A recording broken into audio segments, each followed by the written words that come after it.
Zahvaljujući specifičnoj mikroklimi, Opatija i njena okolica udomljuju jednu od najljepših lovorovih šuma na Mediteranu. Opatijka Iva Ujčić je 2005. provela analizu zastupljenosti lovora na opatijskom području. Analize su pokazale da je uništavanje lovora na području Opatije brzo, kontinuirano i uglavnom dolazi kao posljedica izgradnje. 2022. godine Opatijci su svjedočili uništavanju autohtone šume lovora na naročito vrijedno području šetališta Karmen Silva. U srijedu 31. svibnja 2023. u dvorištu škole učenici su sadili lovor.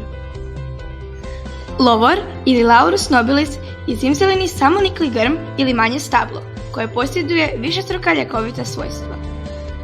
Posađeno je 12 sadnica lovora u sklopu projekta Hrvatska prirodno tvoja, Croatia Naturally Yours.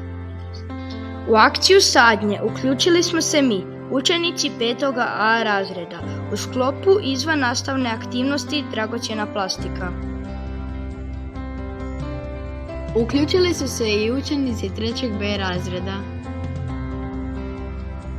Projekt obuhvaća sadnju stabala u turističkim središtima. U cilju kompenzacije emisije automobilskih turističkih posjeta Republici Hrvatskoj. Stabla će biti uvedena u aplikaciju Map My Tree.